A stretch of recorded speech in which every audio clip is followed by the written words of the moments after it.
નમસ્કાર, શ્રીજી રસોઈમાં આપ સૌનું ખૂબ ખૂબ સ્વાગત છે। તો આજે આપણે કરકરો લોટ ખરીદ્યા વગર એકદમ દાણેદાર પરફેક્ટ માપ સાથે મગસના લાડુ બનાવીશું।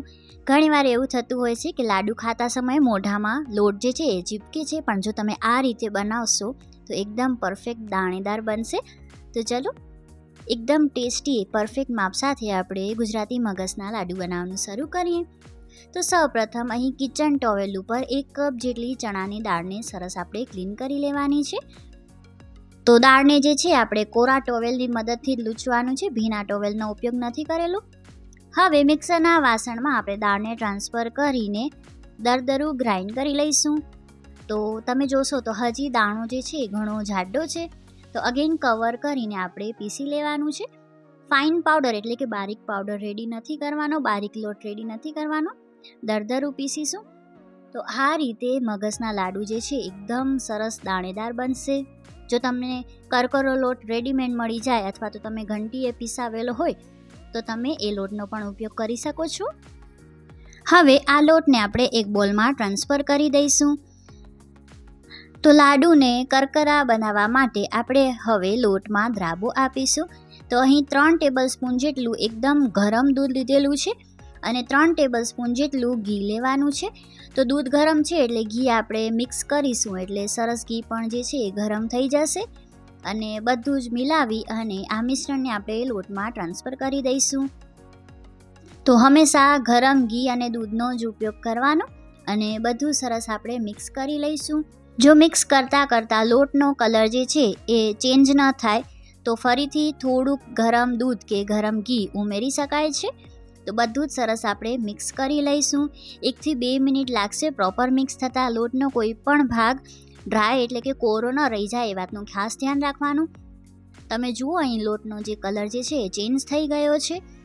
તો આપણે જે દ્રાબો આપ્યો એનું માપ જે છે એકદમ પ્રોપર છે। હવે આ રીતે દાબી અને આપણે કવર કરીને 15 મિનિટ જેવું રેસ્ટ આપી દઈશું। તો આ પ્રોસેસને આપણે દ્રાબો આપવો તરીકે જાણીએ છીએ। તો 15 મિનિટ પછી હવે આ લોટ જે છે એ સરસ સેટ થઈ ગયો છે। તો હવે કોઈ જાડા ચાળીવાળા વાસણની મદદથી આપણે લોટને જે છે એ ચાળી લઈશું। ઝીણી ચાળણીનો ઉપયોગ નહીં કરવાનો, અધરવાઇઝ દ્રાબો આપવાનો કોઈ મતલબ ન રહે। લોટ જે છે બધો એકદમ ઝીણો થઈ જાય। આપણે અહીં કરકરા લોટની જરૂરત છે, તો આ રીતે આપણે જાડી ચાળણીની મદદથી ચાળી લઈશું અને આ રીતે રફ કરતાં લોટને જે છે આપણે દરદરો કરી લેવાનો છે। જો તમને આજની આ રેસીપી ગમે તો વિડીયોને લાઈક ચોક્કસથી કરજો। હજી સુધી ચેનલને સબસ્ક્રાઈબ ન કર્યું હોય તો ચેનલને સબસ્ક્રાઈબ પણ કરજો। બાજુમાં આપેલું બેલનું બટન જરૂરથી પ્રેસ કરજો, જેથી કરીને આવી જ રેસીપીના નોટિફિકેશન્સ તમને સમયસર મળતા રહે। તો આ રીતે આપણે બધો જ લોટ જે છે એ ચાળી લેવાનો છે। તો લોટ જે છે એ ચાળાઈને રેડી થઈ ગયો છે। હવે કડાઈમાં અડધા કપ જેટલું આપણે ઘી લેવાનું છે।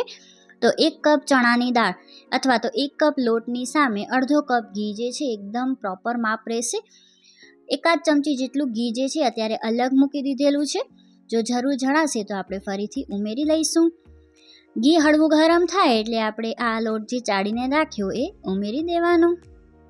તો બધું જ સરસ આપણે મિલાવી લઈશું અને લોટને જે છે એકદમ લો ટુ મીડિયમ ફ્લેમ ઉપર શેકવાનું, અધરવાઇઝ લોટ જે છે એ લાલ થઈ જશે અને સ્વાદમાં કાચો લાગશે।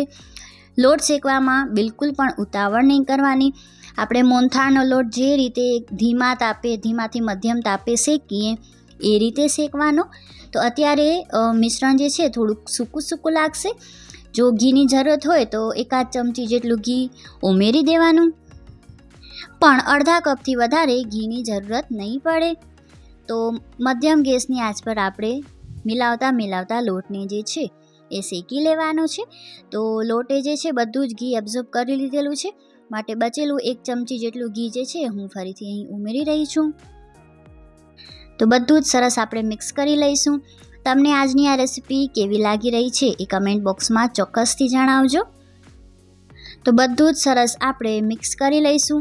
તો પ્રથમ મિશ્રણ જે છે ઘાટું લાગશે, પણ જેમ જેમ શેકાતું જશે એમ લૂઝ થતું જશે।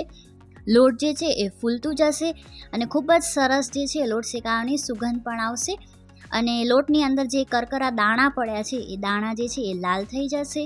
ત્યારે એમ સમજવાનું કે લોટ જે છે એ શેકાઈ ગયો છે. તો ધીમાથી મધ્યમ ગેસની આંચ પર 7 થી 8 મિનિટ જેવું લાગે છે આ 1 કપ જેટલા લોટને જે છે એ શેકાતા. બિલકુલ પણ ઉતાવળ નહીં કરવાની લોટ શેકતા સમયે. જેટલો ધીમા તાપે લોટને શેકશો એટલા જ લાડુ જે છે એ વધારે સ્વાદિષ્ટ બનશે. બિલકુલ પણ ઉતાવળ નહીં કરવાની. તો તમે જોશો કે લોટ જે છે ધીમે ધીમે લૂઝ પડી રહ્યો છે અને હળવો હળવો ફૂલતો પણ જાય છે. તો કડાઈમાં એમને મૂકી નથી દેવાનું, મિશ્રણને સતત ચલાવતા રહેવાનું છે. તો કરકરા લોટ માર્કેટથી ખરીદ્યા વગર કે ઘંટીએ પીસાવ્યા વગર આપણે આ રીતે ઘરે જ ચણાની દાળને ક્લીન કરીને મિક્સરમાં પીસીને પણ એકદમ દરદરા મગસના લાડુ જે છે રેડી કરી શકીએ છીએ. લગભગ આપણા ગુજરાતીઓના ઘરમાં આ બનતા જ હોય છે અને નાનાથી લઈ મોટા દરેકને ભાવતા પણ હોય છે. જો તમે પણ જ્યારે લાડુ બનાવતા હો અને મોઢામાં લાડુ ચીપકતા હોય તો આ રીતે તમે એકવાર ટ્રાય કરી જોજો. બહુ જ સરસ રિઝલ્ટ મળશે. ખૂબ જ ટેસ્ટી બનશે લાડુ. તો લોટ જે છે ઓલમોસ્ટ શેકાઈ ગયો છે પણ હજી દાણા જે છે તમે જોશો કે અંદરના લાલ નથી થયા. તો આ રીતે હળવો ગુલાબી કલર થાય એટલે આપણે ગેસની આંચ જે છે એ બંધ કરી દઈશું. હવે 1 ટીસ્પૂન જેટલો એલચી પાવડર ઉમેરી દેવાનો છે. તો કઢાઈ જે છે અત્યારે ખૂબ જ ગરમ છે. તો કઢાઈ ગેસ બંધ કર્યા પછી પણ આપણે લોટને જે છે કઢાઈમાં એમને મૂકી નથી દેવાનું, ચલાવતા રહેવાનું છે.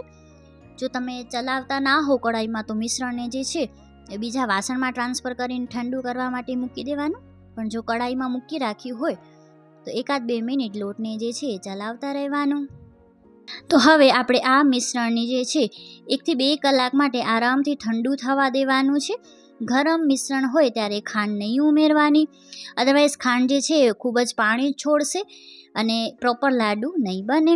તો મિશ્રણને જે છે આપણે 1-8 કલાક માટે ઠંડુ થવા માટે મૂકી દઈશું. તો 1-1.5 કલાક પછી મિશ્રણ જે છે એકદમ ઠંડુ પડી ગયું છે.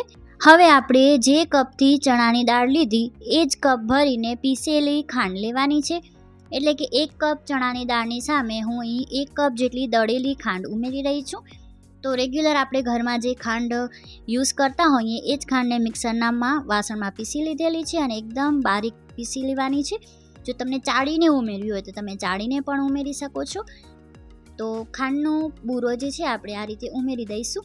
હવે જો એકદમ ઉનાળો હોય, વાતાવરણમાં બહુ ગરમી હોય તો ખાંડ મિક્સ કર્યા પછી 2 થી 5 મિનિટ માટે આ લોટને જે છે એ ફ્રીજમાં મૂકી દેવાનું. અધરવાઇઝ ઠંડક હોય વાતાવરણમાં તો તરત જ તમે આ રીતે લાડુ રેડી કરી શકો છો. આશા રાખું છું તમને આજની આ રેસીપી પસંદ આવી હશે, ઉપયોગી લાગી હશે. ફરી મળીશું એક નવી રેસીપી સાથે. ત્યાં સુધી આવજો.